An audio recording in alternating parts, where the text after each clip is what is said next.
Hello student, स्वागत है आपका एसआरसी में। आज हम बात करते हैं क्लास टेंथ की साइंस की।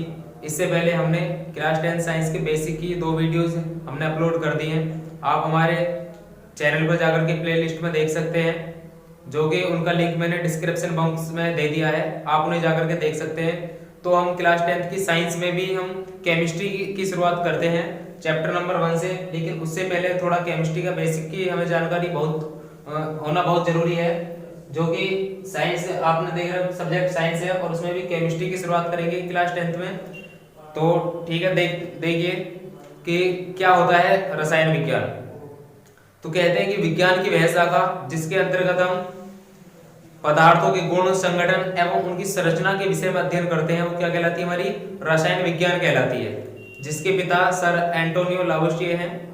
ठीक है, तो मैं इसकी डेफिनेशन बोर्ड पर लिख देता हूँ और मैंने इसकी डेफिनेशन लिख दी है और आप देख सकते हैं कि विज्ञान की वह शाखा जिसके अंतर्गत हम पदार्थों के गुण, संगठन, संरचना आदि में होने वाले परिवर्तनों का अध्ययन करते हैं, रसायन विज्ञान कहलाता है। मतलब कि जो हमारा मैटर है, पदार्थ है यानी कि द्रव्य है, उसके गुण क्या है, उसकी प्रॉपर्टीज क्या है, उसके संगठन यानी कि उसके अणु या परमाणु बनने की स्थिति क्या है, उसके इकट्ठा होने की यानी कि अणु बनने की स्थिति क्या है, उसके बारे में अध्ययन करेंगे। जो हमारा पदार्थ है उसकी संरचना क्या है, जो स्ट्रक्चर है उसके बारे में अध्ययन करेंगे। वो सब क्या कहलाता है? हमारा रसायन विज्ञान कहलाता है। अगर मैं ये बात करूं कि रसायन विज्ञान की उत्पत्ति कहां से हुई, तो आप देखिए, अगर उत्पत्ति की बात करें हम, तो ये मिस्र के प्राचीन शब्द केमी से हुई। किससे? मिस्र के प्राचीन शब्द केमी से हुई, जिसका अर्थ था काला रंग। जिसका अर्थ क्या था? काला रंग। मिस्र के लोग काली मिट्टी को, किसको? काली मिट्टी को केमी कहते थे। क्या कहते थे? केमी कहते थे। मिस्र के लोग काली मिट्टी को क्या कहते थे? केमी कहते थे। और जो प्रारंभ में जो शुरुआत में केमिस्ट्री का अध्ययन को कहा जाता था, वो केमी टीचिंग कहा जाता था।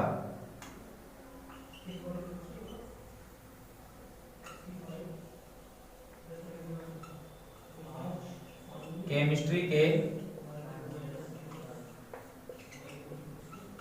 अध्ययन को क्या कहा जाता था? केमी टीचिंग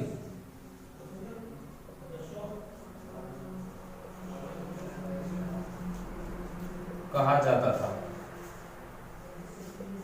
जो शुरुआत में केमिस्ट्री के अध्ययन को क्या कहते थे? केमी टीचिंग कहा जाता था। लेकिन वर्तमान में क्या कहते हैं हम?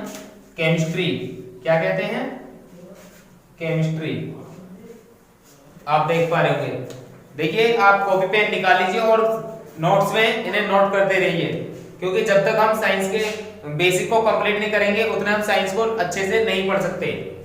तो देखिए, आगे हम पदार्थ जो है हम उसके विषय में अध्ययन करेंगे कि पदार्थ है क्या। तो देखिए, आप मैं लिख देता हूं। केमिस्ट्री के पिता की बात करूं कि फादर ऑफ केमिस्ट्री कौन है, तो आप देखिए, फादर ऑफ केमिस्ट्री, जो रसायन विज्ञान के पिता कैसे कहा जाता है, तो वो कहा जाता है एंटोनी एंटोनी एंटोनी लावोसियर। कहीं कहीं तुमको लावोसिए भी लिखा मिल जाएगा, आप घबराएं नहीं कि ये अलग है, एक ही बात है। एंटोनी लावोसियर या लावोसिए, इंग्लिश में लिख देता हूं।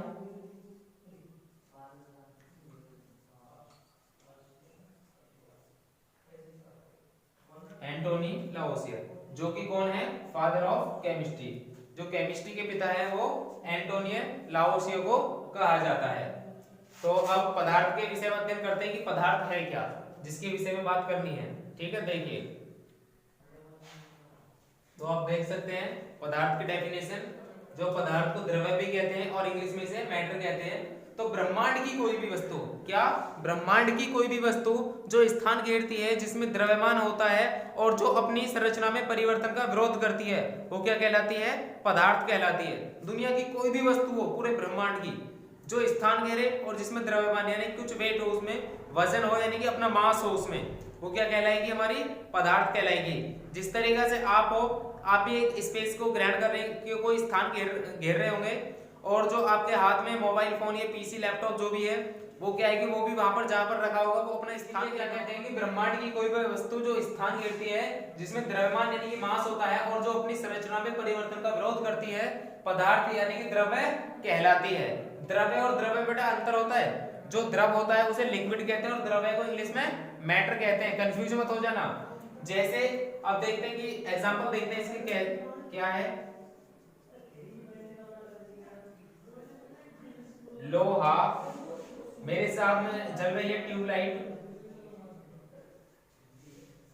ये भी क्या है, एक वस्तु है, और मोबाइल,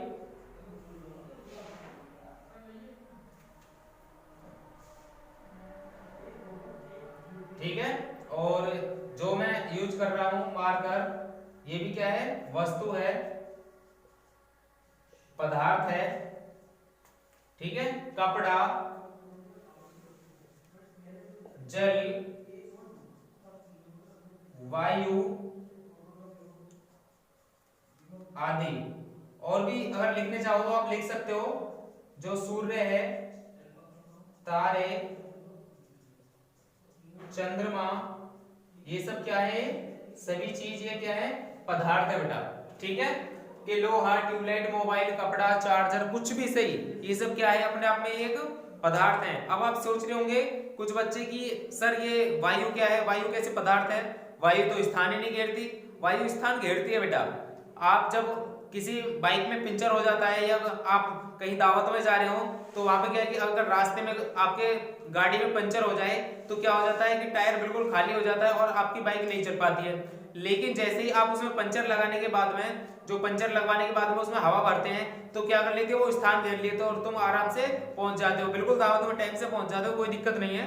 तो इसी तरीके से आप जब खाली गुब्बारा लेते हैं तो गुब्बारा जब जेब में लेकर के जाते हैं तो वो आसानी से आ जाता है। बट ये आपने छोटे छोटे बच्चों को देखा होगा, जैसे वो फूंक से फुला देते हैं तो वो काफी मोटा गुब्बारा हो जाता है। क्या उसे आप जेब में रख पाते हैं?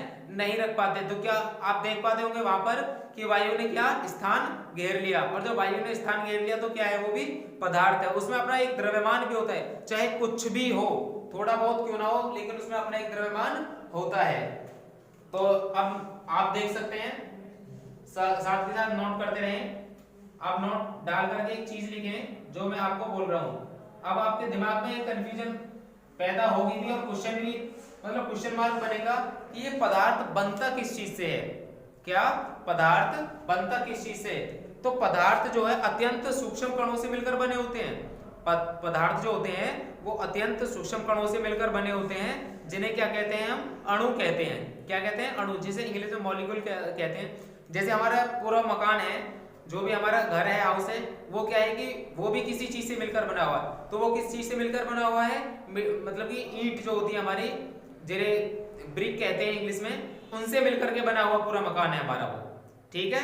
और भी बहुत सारी चीजें होती हैं उसमें, जैसे कि सीमेंट, पानी जो हमारा जल होता है, और मिट्टी, काफी कुछ लगा होता है। तो इन सब चीजों से मिलकर के हमारा क्या बना हुआ है, हमारा हाउस यानी कि मकान बना हुआ है। तो इसी तरीके से छोटे छोटे कणों से मिलकर बने होते हैं उन्हें क्या कहते हैं, हम अणु कहते हैं। तो मैं लिख देता हूं, तो आप मेरे साथ साथ लिखते रहें कि पदार्थ अत्यंत सूक्ष्म कणों से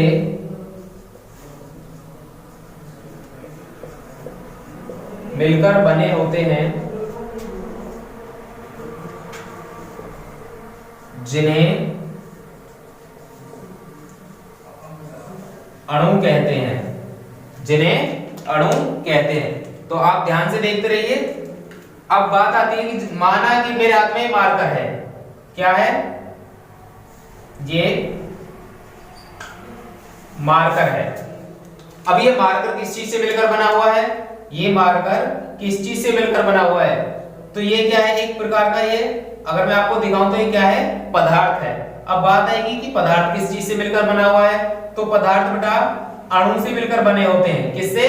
अणु से मिलकर बने होते हैं। तो फिर अणु किससे मिलकर बने होते हैं, तो अणु परमाणु से मिलकर बनते हैं। किससे? परमाणु से मिलकर बनते हैं। और परमाणु किससे मिलकर के बनते हैं, तो परमाणु के अंदर तीन चीज होती हैं,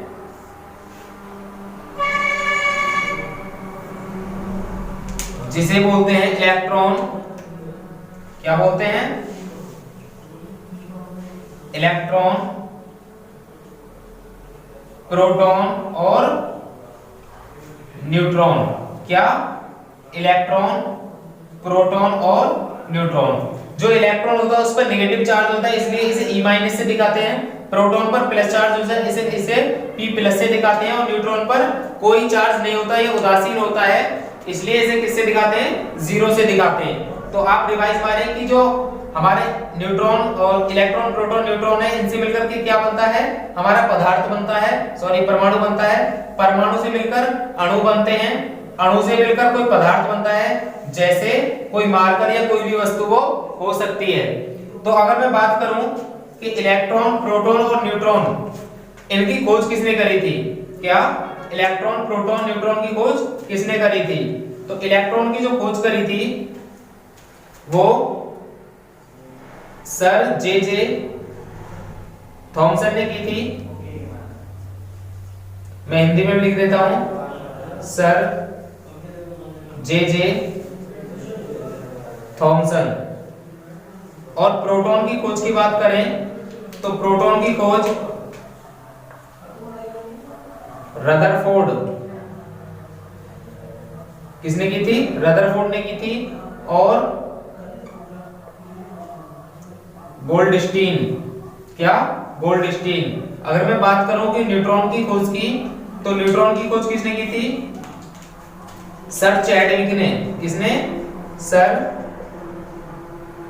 चैडविक। आप लिख सकते हैं ये रदरफोर्ड, गोल्डस्टीन,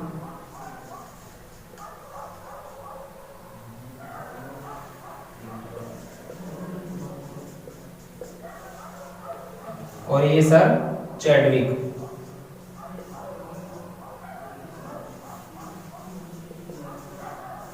सर चैडविक। तो इलेक्ट्रॉन की खोज जो की थी वो सर जे थॉमसन ने की थी। प्रोटॉन की खोज रदरफोर्ड और गोल्डस्टीन ने की थी। आपको ऑप्शन में कहीं कहीं रदरफोर्ड या गोल्डस्टीन में से कोई मिलेगा, आप उस पे क्लिक कर दीजिए। ऐसा नहीं कि दोनों एक साथ नहीं मिल सकते, कोई भी एक एक मिलेगा। और न्यूट्रॉन की खोज जो की थी वो सर चैडविक ने की थी। और इसके याद करने की ट्रिक क्या है, मैं आपको बता देता हूं। इसकी ट्रिक है ईंट पर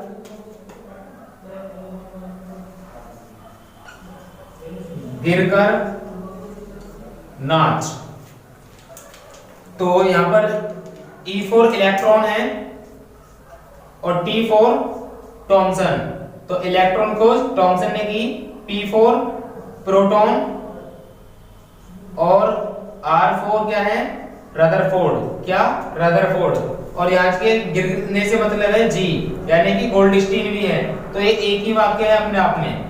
प्रोटॉन की खोज रदरफोर्ड और गोल्डस्टीन ने की थी। अगर नाच की बात करूं तो N4 क्या है यहाँ पर? न्यूट्रॉन। और C4 चैडविक। क्या? चैडविक जी। आपकी ये क्या होगी? ये ट्रिक हो गई। आप ट्रिक से याद कर सकते हैं। ईंट पर गिरकर नाच, यानी कि इलेक्ट्रॉन की खोज थॉमसन ने की थी। कमॉन फिर से ध्यान देना। प्रोटॉन की खोज रदरफोर्ड और गोल्डस्टीन ने की थी। और न्यूट्रॉन की खोज सर चैडविक ने की थी। सही है। तो आइए अब इसके आगे बात करते हैं। देखिए, जिनको स्क्रीनशॉट लेना है वो ले लीजिए, फिर आगे इसके विषय में आगे बात करते हैं।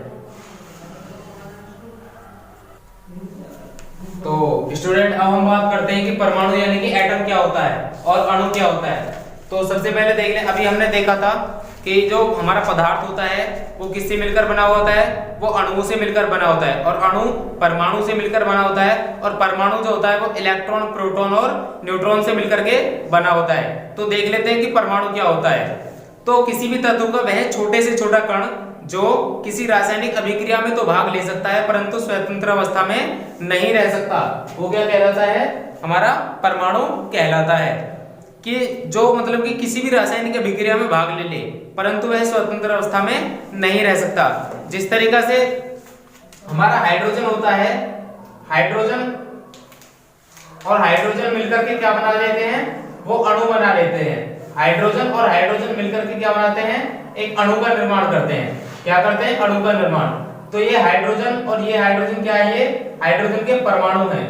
क्या है ये, परमाणु। ये स्वतंत्र अवस्था में कभी नहीं रहते, लेकिन रासायनिक अभिक्रिया में भाग ले लेते हैं। अपने आप मतलब अपने बीच में रिएक्शन करने के बाद में क्या कर लेते हैं, ये अणु का निर्माण कर लेते हैं।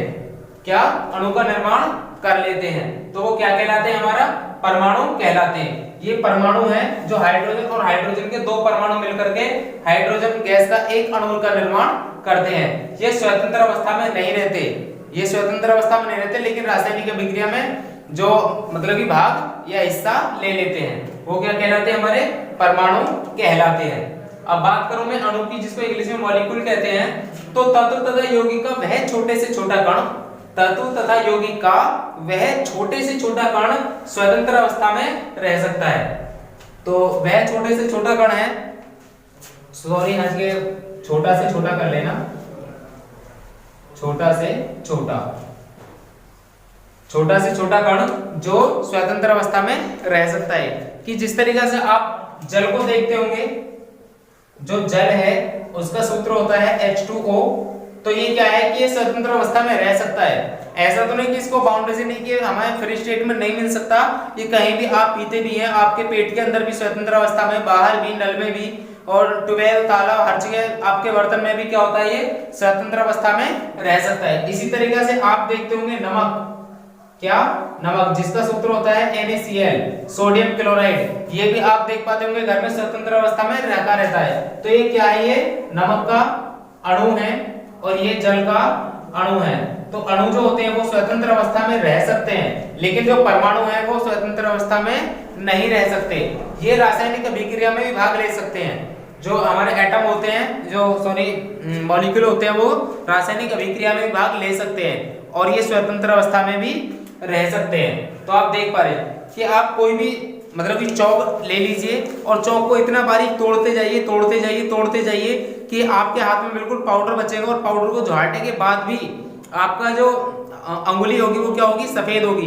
वो किस वजह से, अभी आपकी जो अंगुली है उस पर कोई भी छोटे से छोटा कण उस पर चिपका हुआ है, आप उसको अधिक नहीं तोड़ सकते। क्या, आप उसको अधिक नहीं तोड़ सकते। जब उसे बिल्कुल नहीं तोड़ सकते तो उसको क्या बोलेंगे, आप उसको एटम यानी कि परमाणु बोल देंगे। तो किसी भी तत्व का वह छोटे से छोटा, वह छोटे से छोटे, उसे जब तक तोड़ते चले जाओ जब तक उसका छोटे से छोटा भाग हमें प्राप्त ना हो जाए, तो वो क्या कहलाएगा, हमारा परमाणु कहलाएगा। क्या कहलाएगा, वो परमाणु कहलाएगा। जिस तरीका से हमारा मकान बना होता है, उसे तोड़ते चले जाओ तो ईंटें निकल के आती हैं, ईंटों को भी तोड़ो तो वो भी क्या है कि छोटी छोटे कणों से मिलकर बने होते हैं, और वो क्या कहलाएंगे, हमारे परमाणु कहलाएंगे। परमाणु बेटा इतने सूक्ष्म होते हैं कि हम उन्हें नग्न आंखों से देख भी नहीं सकते, उनके लिए माइक्रोस्कोप वगैरह की आवश्यकता होती है। ठीक है, तो इस वीडियो में बस इतना ही। अगले वीडियो में देखते हैं कि पदार्थ का जो क्लासिफिकेशन करेंगे कि पदार्थ का वर्गीकरण क्या है, पदार्थ को कितने भागों में बांटा है हमने, जो रासायनिक वर्गीकरण और भौतिक वर्गीकरण की अवस्थाओं को देखेंगे, ठोस, द्रव, गैस, इनके विषय में हम अगले वीडियो में बात करेंगे। तो आप सीक्वेंस से वीडियो देखते रहें और अपनी पढ़ाई का आनंद लेते रहें, हम आपको यूं ही सेवा देते रहेंगे। Thank you.